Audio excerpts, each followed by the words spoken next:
The funeral home was packed with people dressed in black. Men in expensive suits and women with designer handbags filled the rows of seats. Their quiet sobs and whispers filled the room as they waited for the service to begin. At the very back, half hidden behind a large flower arrangement, stood Zara. Her dark hands trembled slightly as she clutched a small white envelope. She looked around nervously, feeling like she didn't belong. Zara had spent an hour that morning picking out her only nice dress, a simple black one she bought on sale 2 years ago for a job interview. Now, surrounded by people in clothes that probably cost more than her monthly rent, she felt even more out of place. I shouldn't have come, she thought, taking a small step backward toward the door. But something kept her rooted to the spot. The room hushed as the family entered. Mrs. Thompson walked in first, supported by her son on one side and her daughter on the other. They moved to the front row, their faces showing proper grief for the cameras that would surely be outside. Harold Thompson had been an important man in this town. A woman nearby noticed Zara and nudged her friend. "Who's that?" she whispered, not bothering to lower her voice much. "I have no idea," the friend replied, looking Zara up and down. "She's definitely not from our circle." More heads turned. More whispers spread. Zara felt her cheeks grow hot as she became the subject of not-so-quiet speculation. Maybe she cleaned his house, or worked in one of his buildings. She should know her place. This is for family and friends. Zara wanted to disappear. She hadn't expected to be welcomed with open arms, but she hadn't prepared for this level of judgment either.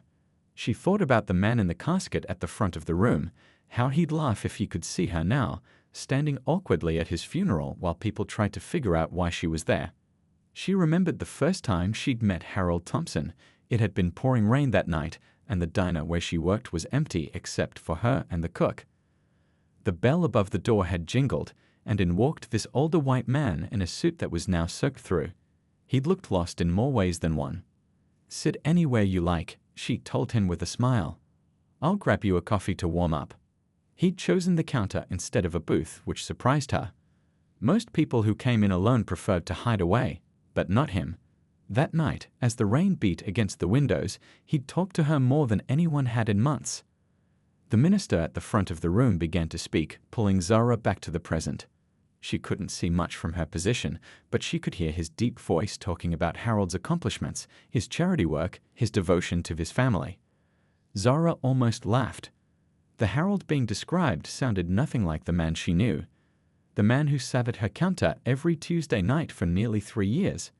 The man who told her about his fears, his regrets, and eventually about the cancer that was slowly killing him. A tall man in an expensive suit suddenly appeared beside her. "Excuse me," he said in a low voice that managed to sound both polite and threatening at the same time. "This service is for family and close friends of Mr. Thompson. Perhaps you've wandered into the wrong room."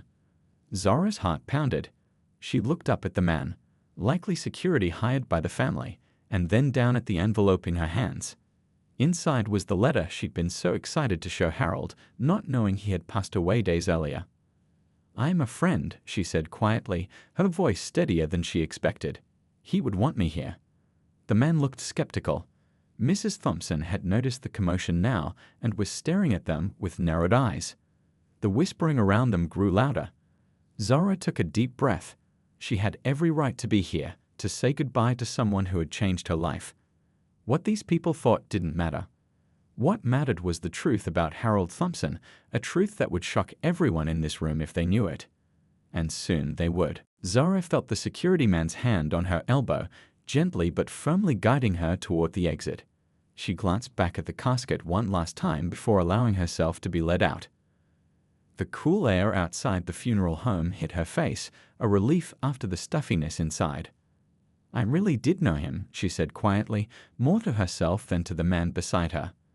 The security guy just nodded, probably used to people making all sorts of claims at these high-profile events.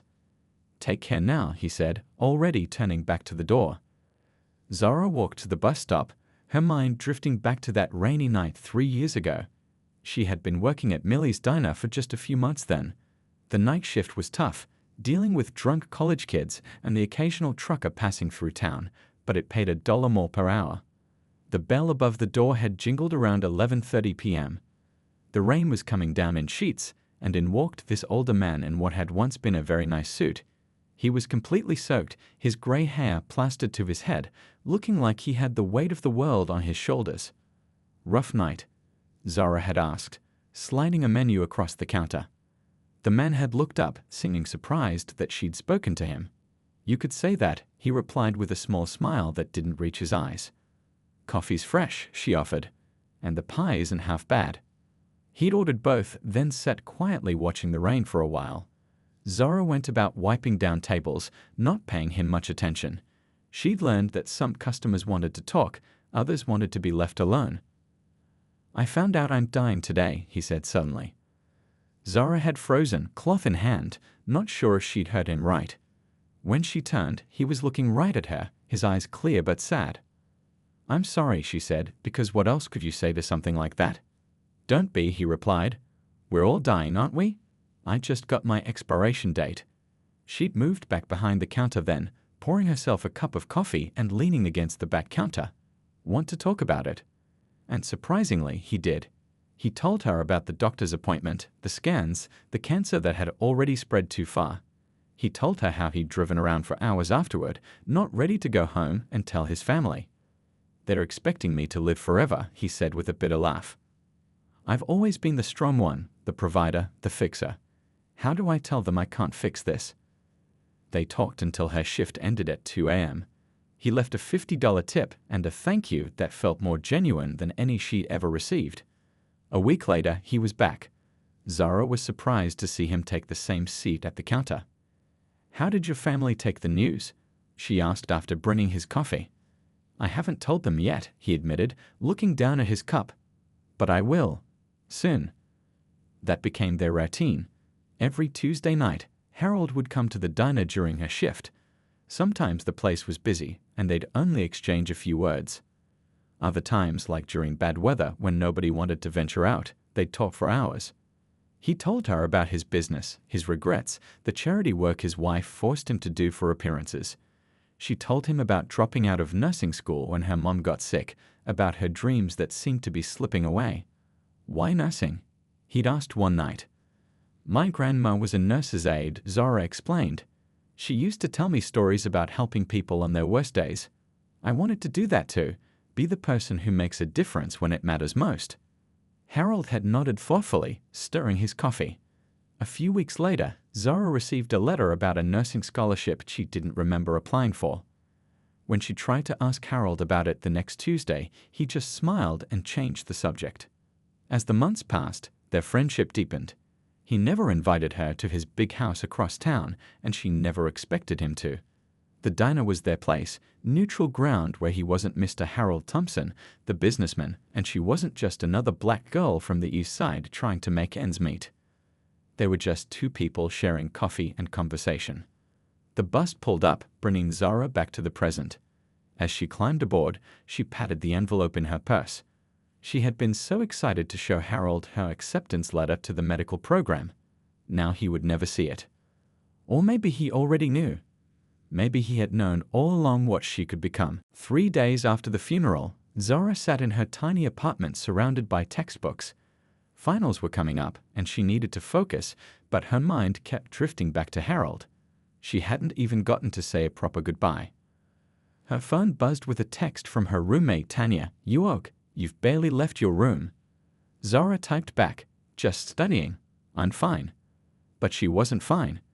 The envelope with her acceptance letter sat on her desk, and every time she looked at it, she felt a mix of joy and sadness. Getting into the advanced medical program had been her dream for years. Harold was the first person she'd wanted to tell. A knock at the door startled her. When she opened it, a thin man in a navy suit stood there, briefcase in hand. "Miss Williams?" he asked, peering at her through wire-rimmed glasses. "Yes." "My name is Peter Chen. I'm Mr. Thompson's attorney." He held out a business card. "May I come in?" Confused, Zara stepped aside to let him enter. She quickly cleared some books from the small kitchen table so he could sit down. "I apologize for not reaching out sooner," he said, opening his briefcase. "Things have been quite hectic with Mr. Thompson's passing." Zara nodded, still not understanding why Harold's lawyer would come to see her. Mr. Thompson made some specific arrangements before his death that concern you, Peter continued, pulling out a folder. I'm here to discuss them. Arrangements? Zora's heart began to beat faster. What kind of arrangements? Well, for starters, there's the matter of your education. Zora's eyes widened as Peter explained that Harold had been the anonymous donor funding her nursing school scholarships for the past 2 years. Not only that, but he had set up a trust to cover all her expenses through medical school and beyond. That's not possible, she whispered. How could he afford that? Peter smiled slightly.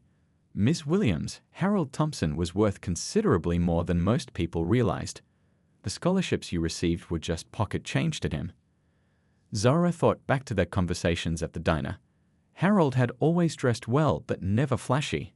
He drove a nice car but nothing extravagant. He'd talked about his business, but she'd assumed it was just a small local company. She had no idea he was that asterisk kind of wealthy. But why me? She asked. Why would he do this? Peter adjusted his glasses. Mr. Thompson spoke very highly of you in our meetings.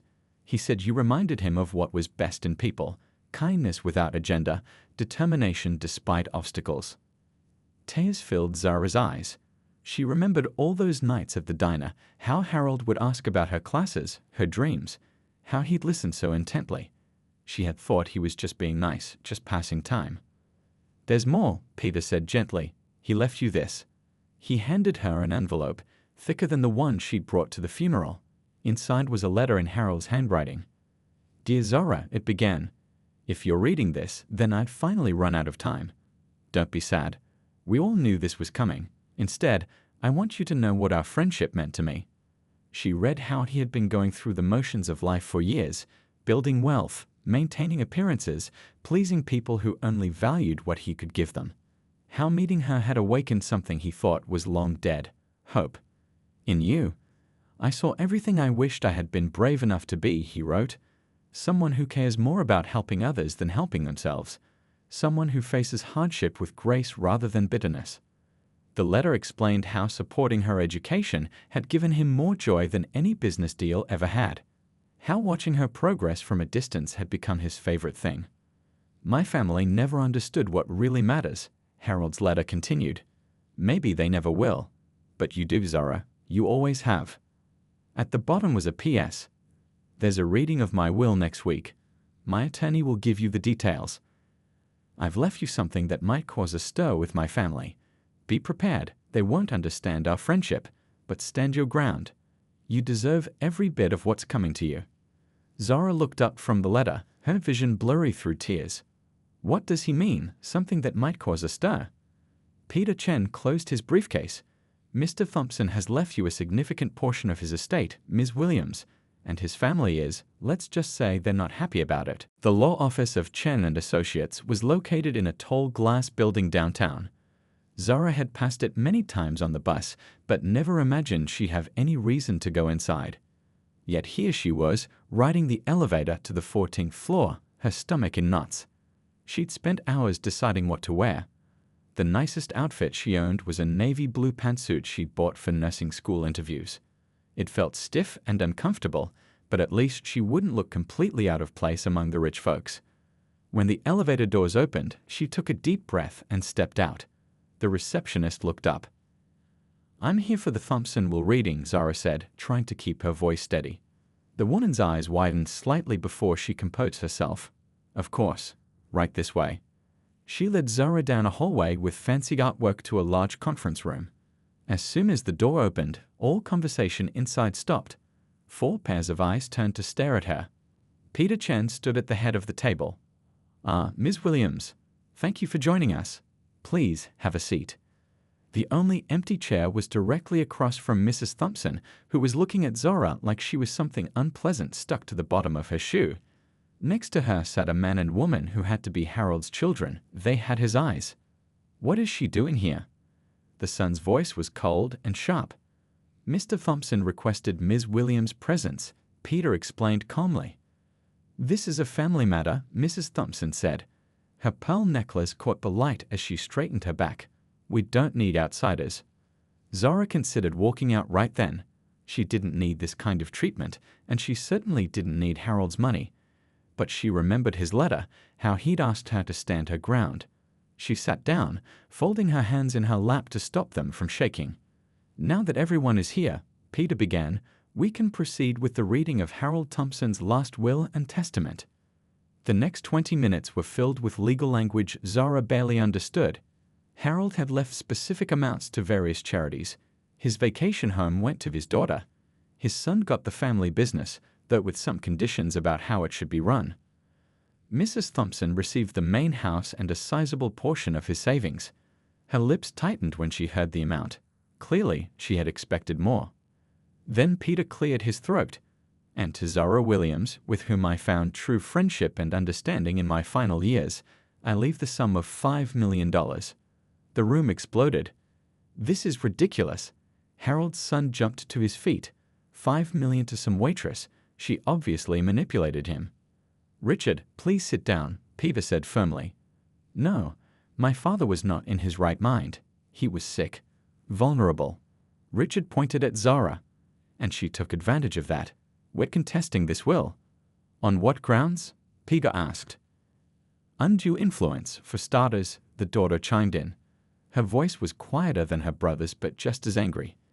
"Dad wasn't himself after the diagnosis. She clearly saw an opportunity and took it." Zara felt like she couldn't breathe. These people thought she had somehow tricked Harold, used him for his money. They had no idea about the real friendship they'd shared. "I didn't know," she said softly. "Excuse me." Mrs. Thompson raised a perfectly plucked eyebrow. "I didn't know he was leaving me anything." Zara looked up, meeting the woman's cold stare. "I didn't even know he was rich until after he died." Richard laughed, but there was no humor in it. "Right, you just happened to befriend a wealthy dying man with no ulterior motive." "He came to the diner where I work," Zara explained, her voice growing stronger. "We talked. That's all. He never told me about any of this." "A likely story," the daughter muttered. Peter cleared his throat again. Harold anticipated this reaction. He left a personal video message to be played in exactly this situation. He pulled out a laptop and set it on the table. When he pressed play, Harold's face filled the screen. He looked tired, much thinner than when Zara had last seen him, but his eyes were clear and determined. "If you're watching this," he began, "then my family is giving Zara a hard time about her inheritance." "I expected nothing less," he sighed. "What you don't understand is that Zara gave me something none of you did in my final years." She listened. She cared.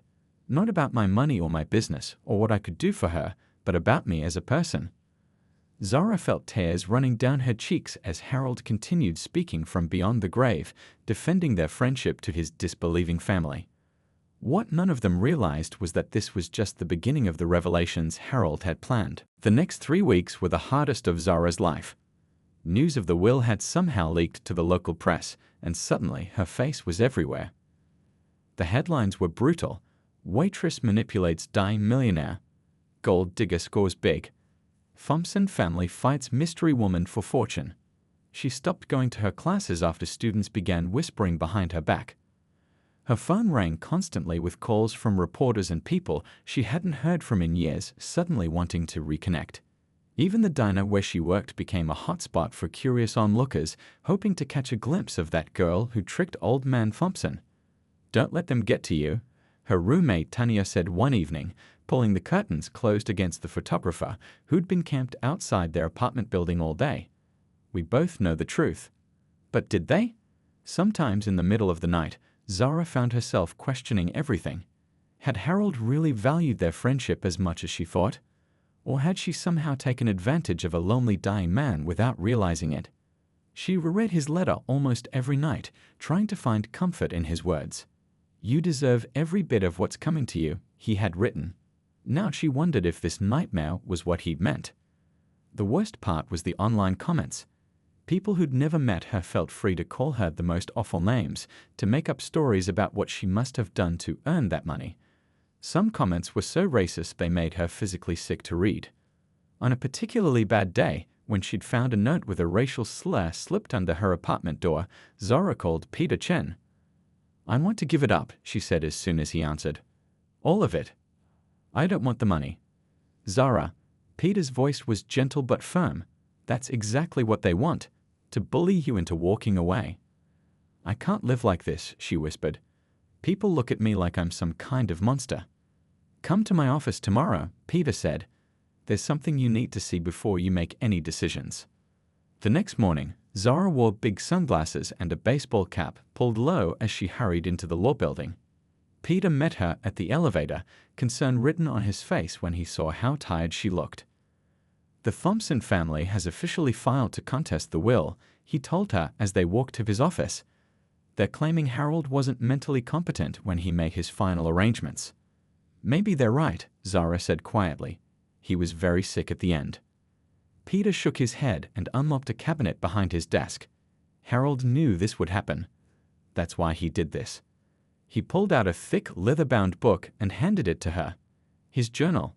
He kept it for the last 3 years of his life. He wanted you to have it if things got ugly. Zara ran her fingers over the cover. I can't read his private thoughts. He specifically requested you do exactly that. Peter checked his watch. Take your time. My office is yours for the day. After he left, Zara hesitated before opening the journal. It felt like invading Harold's privacy, even with his permission. But she needed answers, needed to know if their friendship had been real. The first entry was dated shortly after they met. Met someone extraordinary today, Harold had written. A young woman at a diner who actually listened when I talked.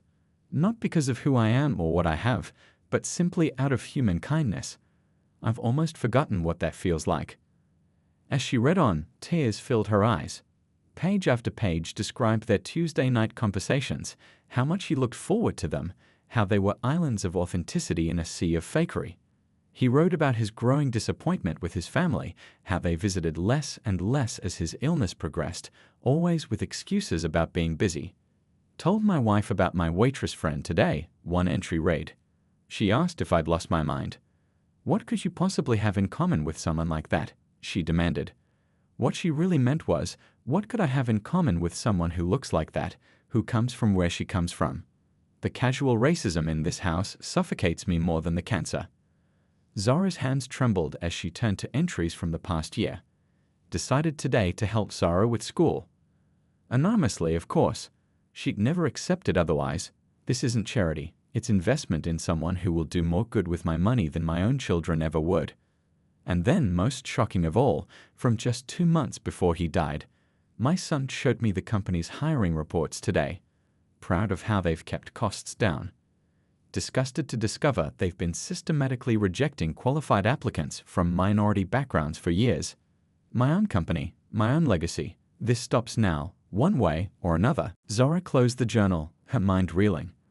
There was so much she hadn't known about Harold, about his family, about the company. This wasn't just about money anymore. This was about the truth. The courthouse steps were crowded with reporters when Zara arrived for the hearing. Camera flashes went off like lightning as she climbed the stairs, Peter Chen walking protectively beside her. Is it true you're fighting for millions from the Thompson estate?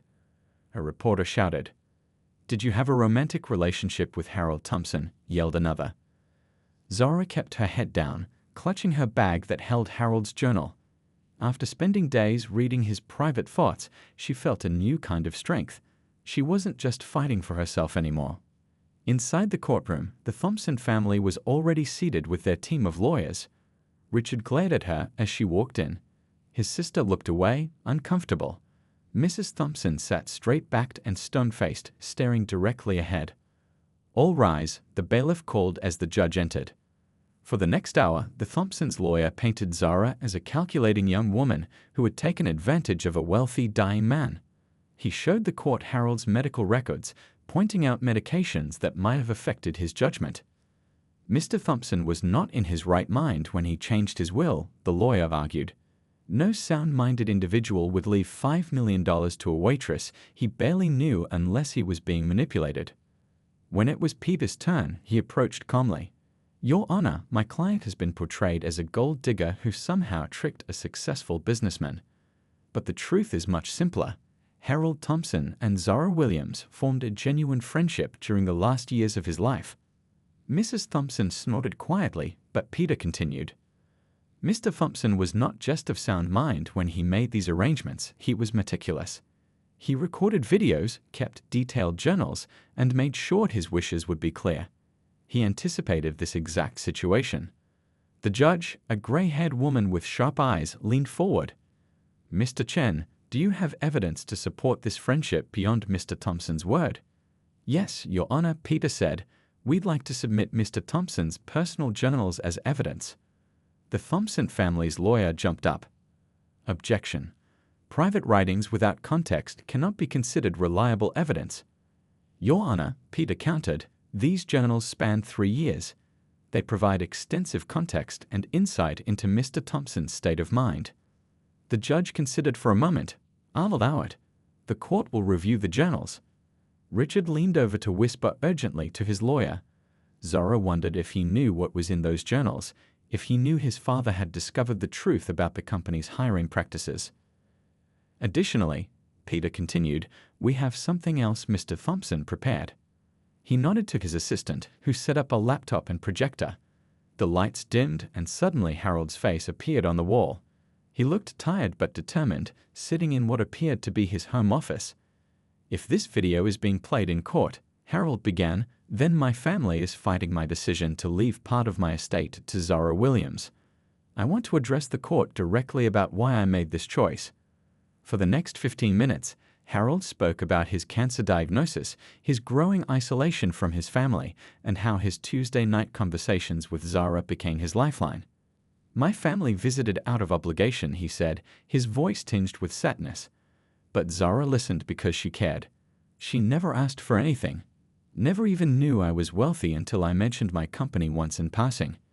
Mrs. Thompson shifted uncomfortably in her seat as Harold continued. "But there's another reason I'm leaving this money to Zora. Something I discovered in my final year that shook me to my core." Harold's expression hardened. "I built Thompson Enterprises on principles of equality and fairness, or so I thought. But I recently discovered that for at least the past decade, our HR department has been systematically discriminating against applicants of color." A gasp went through the courtroom. Richard's face had gone white. "My son." Harold's eyes seemed to bore into Richard even through the video, assured me this was just cost-effective hiring and cultural fit considerations. But the data tells the truth. Qualified candidates with names suggesting they might be Black, Hispanic, or Asian were rejected at rates far exceeding white applicants with identical qualifications. Zora glanced at Richard, who was now staring at the table, unable to look at his father's image. "I tried to change things from within," Harold continued. "I ordered new hiring policies, but I know my son. I know how this company works. The moment I'm gone, things will go back to the way they were, unless there's someone who can hold them accountable." Harold leaned closer to the camera. "That's why I chose Zora. Not just because she was my friend when I needed one most, but because she represents everything my company should stand for but doesn't. The money I've left her isn't just a gift, it's a tool for change." As the video ended, silence filled the courtroom. The judge's expression was unreadable as she called for a brief recess. Outside in the hallway, Peter squeezed Zora's shoulder. "You okay?" She nodded, still processing everything. "Did you know?" "About the discrimination." "I had suspicions," Peter admitted. "Harold showed me some of the data. It's damning." A movement caught Zora's eye. Harold's daughter was walking toward them, alone. Harold's daughter stopped a few feet away from Zora, her hands fidgeting with her purse strap. Up close, she looked less polished than she had in court, with tired eyes and smudged makeup. "Can we talk?" she asked quietly. "Somewhere private?" Peter gave Zora a questioning look, but she nodded. "It's okay." They found an empty conference room down the hall. Once inside, Harold's daughter, Patricia, seemed unsure where to begin. "I didn't know," she finally said, "about the hiring practices, about any of it." Zora waited, saying nothing. "Dad and I weren't close these last few years," Patricia continued. "After Mom and Richard took over running most things, I focused on my own life. My kids, my charity work," she sighed. "I should have paid more attention." "Why are you telling me this?" Zora asked. Patricia's eyes filled with tears. "Because when Dad was dying, I barely visited.